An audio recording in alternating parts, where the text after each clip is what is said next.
Classification of மேட்டர்ஸ்ல வந்து 2 கிளாசிஃபிகேஷனாக நம்ம பிரிக்கலாம். மிக்சர், இன்னொன்று வந்து பியோர் சப்ஸ்டன்ஸ்.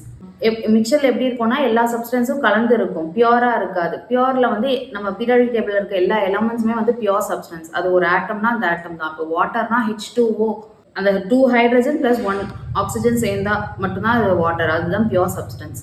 ஹைட்ரஜன் கொஞ்சம் கூடவோ இல்லை ஆக்சிஜன் கொஞ்சம் கூடவோ இருந்துச்சுன்னா நம்ம வாட்டர்னு சொல்ல மாட்டோம். ஸோ வாட்டர் வந்து பியூர் சப்ஸ்டன்ஸ். மிக்சர்ல வந்து நம்ம சுகர் இன் சொல்யூஷன், நம்ம வாட்டர்ல வந்து சுகர் மிக்ஸ் பண்ணும்போது அது வந்து மிக்சர். 2 or more பார்ட்டிகல்ஸ் வந்து மிக்ஸ் ஆகும்போது அது வந்து நம்ம மிக்சர்னு சொல்லுவோம். மிக்சர்ஸ்லேயே 2 கிளாசிஃபிகேஷன் இருக்கு, ஹோமோஜீனியஸ், ஹெட்ரோஜீனியஸ். அதை நம்ம மிக்ஸ் பண்ற சொல்யூட் வந்து ஃபுல்லா கரைஞ்சிருச்சு அப்படின்னா அது வந்து ஹோமோஜீனியஸ், யூனிஃபார்மா கரைஞ்சிருக்கும். ஒரு கிளாஸ் ஆஃப் வாட்டர்ல ஒரு ஸ்பூன் ஆஃப் சுகர் போட்டு நம்ம கலக்கும் போது அது எல்லா இடத்துலயுமே அந்த சுகர் தண்ணி இருக்கும். நம்ம மேல இருக்க தண்ணியை குடிக்கும் போது அது சுகர் இல்லாம நார்மல் வாட்டரா இருக்காது. ஸோ எல்லா இடத்துலயுமே கரைஞ்சிருக்கும். ஹெட்ரோஜீனியஸ்ல வந்து நம்ம மண்ணை அள்ளி தண்ணியில போட்டு மிக்ஸ் பண்ணும்போது எப்படி இருக்கும், அது ஃபுல்லா மிக்ஸ் ஆகாது, அடியில தங்கிரும். ஸோ அது வந்து ஹெட்ரோஜீனியஸ்.